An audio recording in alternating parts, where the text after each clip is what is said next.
All over ਦਾ world ਇੱਥੇ ਗੱਲ ਹੋ ਰਹੀ ਹੈ ADHD ਇੰਨਾ ਜ਼ਿਆਦਾ ਇਹਦਾ ਡਾਇਗਨੋਸਿਸ ਕਾਮਨ ਹੋ ਰਿਹਾ ਔਰ ਇੰਨਾ ਜ਼ਿਆਦਾ ਇਹ ਸਾਨੂੰ ਦੇਖਣ ਚ ਕੇਸਿਸ ਮਿਲ ਰਹੇ ਹੈ ਸਪੈਸ਼ਲੀ ਜੇ ਮੈਂ ਓਵਰਸੀਜ਼ ਦੀ ਗੱਲ ਕਰਾਂ USA Canada Australia New Zealand Italy ਇਸ ਸੈਲਫ ਕੰਟਰੋਲ ਦਾ ਡਿਸਆਰਡਰ ਹੈ ਤਿੰਨ ਚੀਜ਼ਾਂ ਤੇ ਬੱਚੇ ਦਾ ਸੈਲਫ ਕੰਟਰੋਲ ਨਹੀਂ ਰਹਿੰਦਾ ਇੱਕ ਉਹਦੀ ਅਟੈਂਸ਼ਨ ਤੇ ਇੱਕ ਉਹਦੀ ਇੰਪਲਸਿਵਿਟੀ ਤੇ ਤੀਜਾ ਉਹਦੇ ਐਕਟੀਵਿਟੀ ਲੈਵਲ ਤੇ ਇਹ ਤਿੰਨ ਚੀਜ਼ਾਂ ਹੈ ਜਿਨ੍ਹਾਂ ਤੇ ਕੰਟਰੋਲ ਨਾ ਹੋਣ ਦੇ ਕਾਰਨ ਬੱਚੇ ਦੀ ਬਹੁਤ ਲਾਈਫ 'ਚ ਪ੍ਰੋਬਲਮਸ ਆਉਂਦੀਆਂ ਕੀ ਪ੍ਰੋਬਲਮਸ ਆਉਂਦੀਆਂ ਉਹਨਾਂ ਦੇ ਕਾਰਨ ਕੀ ਹੁੰਦੇ ਆ ਮੈਂ ਇਹਦੇ ਬਾਰੇ ਵੀ ਬਹੁਤ ਡਿਟੇਲ 'ਚ ਗੱਲ ਕਰਨੀ ਹੈ ਕਿਉਂਕਿ ਜੇ ਤੁਹਾਨੂੰ ਇੰਨਾ ਸਮਝ ਲੱਗ ਗਿਆ ਨਾ ਕਿ ਇਹ ਹੈ ਕਿ ADHD ਤਾਂ ਤੁਹਾਡੀ ਲਾਈਫ ਬੜੀ ਸਿੰਪਲ ਹੋ ਸਕਦੀ ਹੈ।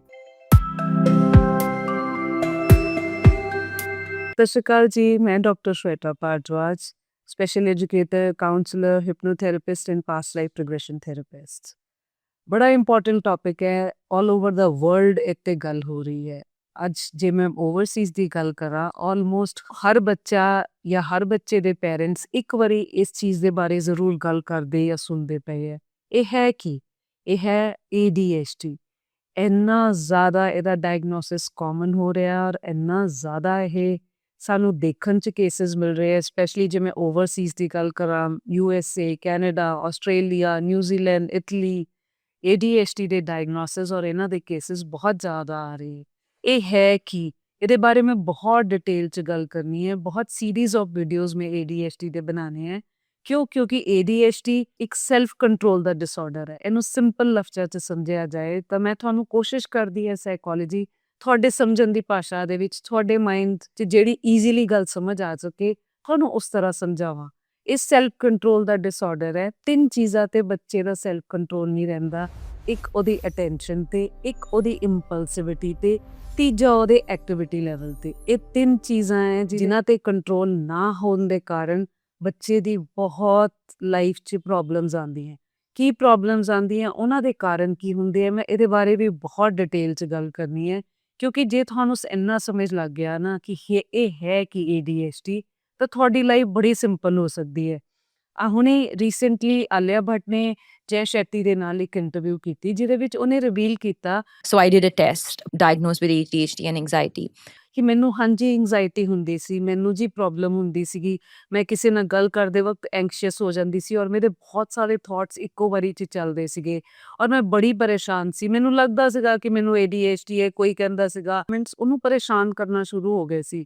ਔਰ ਉਸੇ ਸੈਸ਼ਨ ਦੇ ਵਿੱਚ ਉਸੇ ਇੰਟਰਵਿਊ 'ਚ ਉਹਨੇ ਜਿਹੜੀ ਗੱਲ ਕੀਤੀ ਉਹ ਸੱਚ ਹੈ, ਉਹ ਬਹੁਤ ਜ਼ਿਆਦਾ ਸੱਚ ਹੈ। ਕਹਿੰਦੀ ਜਿਸ ਦਿਨ ਮੈਨੂੰ ਪਤਾ ਚੱਲਿਆ ਕਿ ਮੈਨੂੰ ADHD ਵਿਦ ਐਂਗਜ਼ਾਇਟੀ ਹੈ ਮੈਂ ਬਹੁਤ ਰਿਲੀਵਡ ਹੋ ਗਈ, ਮਤਲਬ ਸਾਹ 'ਚ ਸਾਹ ਆਇਆ ਕਿਉਂਕਿ ਕਹਿੰਦੇ ਹਾਲੇ ਤੱਕ ਅਜ਼ੰਪਸ਼ਨ ਚੱਲ ਰਹੀਆਂ ਸੀ, ਮੈਨੂੰ ਲੱਗ ਰਿਹਾ ਸੀ, ਲੋਕਾਂ ਨੂੰ ਲੱਗ ਰਿਹਾ ਸੀ, ਕੋਈ ਕੁਛ ਕਹਿ ਰਿਹਾ ਸੀ, ਕੋਈ ਕੁਛ ਕਹਿ ਰਿਹਾ ਸੀ ਔਰ ਉਹ ਕਨਫਿਊਜ਼ਨ ਮੇਰੇ ਲਈ ਪ੍ਰੋਬਲਮ ਨੂੰ ਜ਼ਿਆਦਾ ਵਧਾ ਰਹੀ ਸੀ।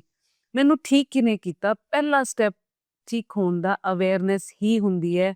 ਮੈਂ ਸਭ ਤੋਂ ਪਹਿਲਾਂ ਅਵੇਅਰ ਹੋਈ ਕਿ ਹਾਂ ਮੈਨੂੰ ਪ੍ਰੋਬਲਮ ਹੈ। ਉਸ ਤੋਂ ਬਾਅਦ ਮੇਰਾ ਨੈਕਸਟ ਸਟੈਪ ਸੀਗਾ ਆਪਣੇ ਆਪ ਨੂੰ ਐਕਸੈਪਟ ਕਰਨਾ। ਹਾਂ ਮੈਨੂੰ ਹੈ, ਹੁਣ ਮੈਨੂੰ ਪਤਾ ਚੱਲ ਗਿਆ ਮੈਨੂੰ ਹੈ। ਫਿਰ ਤੀਸਰੇ ਸਟੈਪ ਦੇ ਵਿੱਚ ਅਸੀਂ ਜਾ ਕੇ ਉਹਦੇ ਲਈ ਕੋਈ ਐਕਸ਼ਨ ਲੈਂਦੇ ਹਾਂ। ਤਾਂ ਤੁਸੀਂ ਵੀ ਜੇ ਤੁਹਾਨੂੰ ਲੱਗਦਾ ਹੈ ਕਿ ਤੁਹਾਡੇ ਬੱਚੇ ਕੀ ਸਿਆਣਿਆਂ ਨੂੰ ਵੀ ਬਹੁਤ ਐਡਲਟਸ ਨੂੰ ਵੀ ADHD ਹੋ ਸਕਦਾ ਹੈ ਜਿਹੜਾ ਪਹਿਲਾਂ ਕਦੀ ਡਾਇਗਨੋਸ ਹੀ ਨਹੀਂ ਹੋਇਆ ਸੀਗਾ, ਤਾਂ ਹੁਣ ਮੈਂ ਡਿਟੇਲ 'ਚ ਦੱਸਣਾ ਇਹ ADHD ਹੈ ਕੀ। ਕਿਉਂਕਿ ਇਹ ਕਿਸੇ ਬਲੱਡ ਰਿਪੋਰਟ 'ਚ ਨਹੀਂ ਆਉਂਦਾ ਤਾਂ ਅਸੀਂ ਕਹਿੰਦੇ ਇਹਦਾ ਮਤਲਬ ਹੈ ਪ੍ਰੋਬਲਮ ਹੀ ਨਹੀਂ ਹੈ। ਕਿਉਂਕਿ ਇਹਦਾ ਕਿਸੇ MRI 'ਚ ਨਹੀਂ ਆਉਂਦਾ, ਕਿਸੇ EEG 'ਚ ਨਹੀਂ ਹਾਲੇ ਆ ਰਿਹਾ ਤਾਂ ਇਹਦਾ ਮਤਲਬ ਹੈ ਅਸੀਂ ਸਮਝੀਏ ਜਦ ਹੈ ਹੀ ਨਹੀਂ ਸਾਨੂੰ ਰਿਪੋਰਟ ਦਿਖਾਓ ADHD ਕਿੱਥੇ ਹੈ। ADHD ਤੁਹਾਨੂੰ ਇੱਦਾਂ ਨਹੀਂ ਮਿਲਣਾ, ADHD ਤੁਹਾਨੂੰ ਬਿਹੇਵੀਅਰਸ 'ਚ ਮਿਲਣਾ ਹੈ, ਉਹਨਾਂ ਦੇ ਡਿਸੀਜਨ ਮੇਕਿੰਗ ਦੇ ਵਿੱਚ ਮਿਲਣਾ ਹੈ। ਮੈਂ ਤੁਹਾਨੂੰ ਕਹਿ ਰਿਹਾ ਸੈਲਫ ਕੰਟਰੋਲ ਦਾ ਡਿਸਆਰਡਰ ਹੈ, ਤੁਹਾਨੂੰ ਬ੍ਰੇਨ ਦੀ ਫੰਕਸ਼ਨਿੰਗ ਉਹ ਬ੍ਰੇਨ ਦੇ ਕਿਸੇ ਹਿੱਸੇ ਵਿੱਚ ਨਹੀਂ ਤੁਹਾਨੂੰ ਦਿਖਣਾ, ਇਸੇ ਲਈ ਤੁਸੀਂ ਮੰਨ ਹੀ ਨਹੀਂ ਪਾਣਾ ਕਿੰਨੀ ਵਾਰੀ ਕਿ ADHD ਹੈ। ਬਟ ADHD ਬਹੁਤ ਰੀਅਲ ਪ੍ਰੋਬਲਮ ਬਣ ਚੁੱਕੀ ਹੈ ਕਿਉਂਕਿ ਅੱਜ ਜੇ ਬੱਚੇ ਦਾ ਬਿਹੇਵੀਅਰ ਨਹੀਂ ਠੀਕ, ਤੁਹਾਨੂੰ ਪਤਾ ਹੈ ਜਿੰਨੇ ਵੀ ਬੱਚੇ ਜਿਨ੍ਹਾਂ ਨੂੰ ADHD ਸੀ ਜੇ ਉਹ ਡਾਇਗਨੋਸ ਹੋਣ ਤੋਂ ਬਾਅਦ ਉਹਨੂੰ ਟ੍ਰੀਟ ਨਹੀਂ ਕਰਾਇਆ ਤਦ ਵੀ 30 to 50% ਬੱਚੇ ਪੜ੍ਹ ਹੀ ਨਹੀਂ ਪੂਰਾ ਪਾਉਂਦੇ। ਕੁਝ ਪੜ੍ਹ ਨਹੀਂ ਪਾਉਂਦੇ, ਕੁਝ ਹਾਈ ਸਕੂਲ ਤੱਕ ਜਾ ਪਾਉਂਦੇ ਆ, ਉਹ ਤੋਂ ਅੱਗੇ ਜਾ ਹੀ ਨਹੀਂ ਪਾਉਂਦੇ। ਉਹਨਾਂ ਦੇ ਘਰਦਿਆਂ ਨੇ ਉਹਨਾਂ ਨੂੰ ਲੇਬਲ ਕਰ ਦਿੱਤਾ ਹੁੰਦਾ ਹੈ ਨਿਕੰਮੇ, ਨਲਾਇਕ, ਇਹਨਾਂ ਦਾ ਜ਼ਿੰਦਗੀ 'ਚ ਕੁਛ ਨਹੀਂ ਬਣਨਾ ਔਰ ਘਰਦਿਆਂ ਦੇ ਨਾਲ ਉਹਨਾਂ ਦੀ ਦੂਰੀ ਵੱਧ ਚੁੱਕੀ ਹੁੰਦੀ ਹੈ ਕਿਉਂਕਿ ਘਰਦਿਆਂ ਨੂੰ ਉਮੀਦਾਂ ਹੁੰਦੀ ਹੈ ਕਿ ਸਾਡਾ ਬੱਚਾ ਕੁਛ ਕਰੇ। ਪਰ ਉਹ ਕਰ ਨਹੀਂ ਪਾਉਂਦੇ। ਕਿਉਂ? ਕਿਉਂਕਿ ਉਹਨਾਂ ਦੇ ਕੋਲ ਜਿਹੜਾ ਕੰਟਰੋਲ ਕਰਨ ਵਾਲੀ ਕੈਪੈਸਿਟੀ ਹੈ ਉਹ ਹੈ ਹੀ ਨਹੀਂ।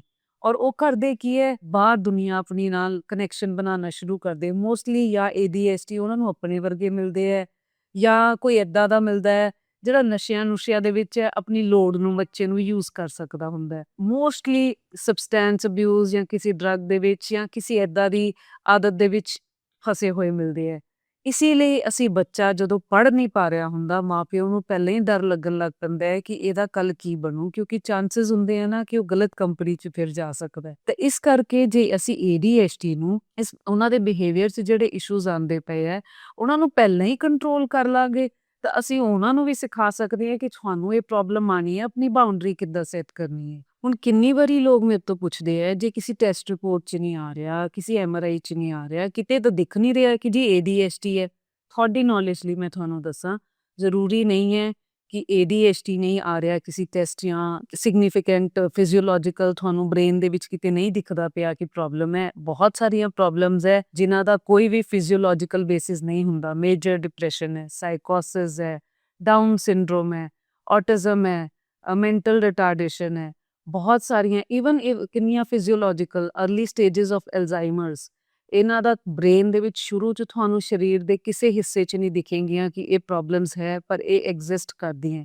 ਉੱਦਾਂ ਹੀ ADHD ਹੈ, ਇਹ ਤੁਹਾਨੂੰ ਕਿਤੇ ਨਹੀਂ ਦਿਖੇਗੀ, ਬਟ ਇਹ ਇੱਕ ਰੀਅਲ ਪ੍ਰੋਬਲਮ ਹੈ ਔਰ ਇੱਥੇ ਸਾਨੂੰ ਬੜੀ ਸੈਂਸਿਟਿਵਿਟੀ ਨਾਲ ਕੰਮ ਕਰਨਾ ਪੈਣਾ ਹੈ, ਬਿਨਾਂ ਲੇਬਲ ਲਗਾਏ। ਇੱਕ ਹੋਰ ਬੜੀ ਮੇਜਰ ਮਿਥ ਜਿੱਤੇ ਮੈਂ ਗੱਲ ਕਰਨਾ ਚਾਹੂੰਗੀ, ਬੜੀ ਵਾਰੀ ਜਿਨ੍ਹਾਂ ਨੂੰ ਨਹੀਂ ਪਤਾ ਹੁੰਦਾ ਜਾਂ ਡਿਨਾਇਲ 'ਚ ਜਿਹੜੇ ਲੋਕ ਹੁੰਦੇ ਆ, ਉਹ ਪੇਰੈਂਟਸ ਤੇ ਟੈਗ ਲਗਾ ਦਿੰਦੇ ਆ, ਇਹ ਪੇਰੈਂਟਸ ਦਾ ਫੇਲੀਅਰ ਹੈ, ਇਹ ਪੇਰੈਂਟਸ ਬੱਚੇ ਨੂੰ ਠੀਕ ਤਰ੍ਹਾਂ ਟ੍ਰੇਨ ਨਹੀਂ ਕਰ ਪਾਏ, ਇਹ ਪੇਰੈਂਟਸ ਕੰਟਰੋਲ ਨਹੀਂ ਕਰ ਪਾਏ, ਤਦ ਬੱਚਾ ਵਿਗੜ ਗਿਆ। ਸੌਰੀ, ਐਦਾਂ ਨਹੀਂ। ਜਿਨ੍ਹਾਂ ਬੱਚਿਆਂ ਨੂੰ ADHD ਹੈ ਉਹਨਾਂ ਦੇ ਵਿੱਚ ਮਾਂ-ਬਾਪ ਦੇ ਕੰਟਰੋਲ, ਜਦ ਤੱਕ ਉਹਨਾਂ ਨੂੰ ਸਮਝ ਨਹੀਂ ਹੈਗੀ ਕਿ ਮੇਰੇ ਬੱਚੇ ਨੂੰ ADHD ਔਰ ਬੱਚੇ ਨੂੰ ਉਹ ਟਰੀਟ ਕਰਦੇ ਪਏ ਹੈ, ਇਹ ਮਾਂ-ਬਾਪ ਦਾ ਪੈਰੈਂਟਲ ਫੇਲੀਅਰ ਨਹੀਂ ਹੈ। ਜੇ ਤੁਸੀਂ ਮਾਂ-ਬਾਪ ਹੋ ਤਾਂ ਆਪਣੀ ਤੇ ਕੋਈ ਟੈਗ ਨਾ ਲਓ, ਰਿਸਪੌਂਸਿਬਿਲਿਟੀ ਲਓ ਕਿ ਹਾਂ ਜੀ ਹੁਣ ਮੇਰੇ ਬੱਚੇ ਨੂੰ ਹੈ ਤਾਂ ਮੈਂ ਇਹਨੂੰ ਅੱਗੇ ਹੈਲਪ ਕਿੱਦਾਂ ਕਰਨਾ ਹੈ। ਦੂਸਰੀ ਚੀਜ਼, ਜਦੋਂ ਵੀ ਤੁਹਾਨੂੰ ਲੱਗੇ ਕਿ ਬੱਚੇ ਦੇ ਬਿਹੇਵੀਅਰ 'ਚ ਇਸ਼ੂਜ਼ ਹੈ, ਉਹ ਮੈਂ ਅਗਲੀਆਂ ਸੀਰੀਜ਼ 'ਚ ਤੁਹਾਨੂੰ ਦੱਸਣਾ ਹੈ ਕਿ ADHD ਦੇ ਰੀਅਲ ਸਿੰਪਟਮਸ ਕੀ ਹੈ, ਬੱਚਿਆਂ ਦੇ ਵਿੱਚ ਕੀ ਹੈ ਔਰ ਵੱਡਿਆਂ ਦੇ ਵਿੱਚ ਕੀ ਹੈ। ਮੈਂ ਦੋਨਾਂ 'ਚ ਅਲੱਗ-ਅਲੱਗ ਸਿੰਪਟਮਸ ਤੁਹਾਨੂੰ ਦੱਸਣੇ ਹੈ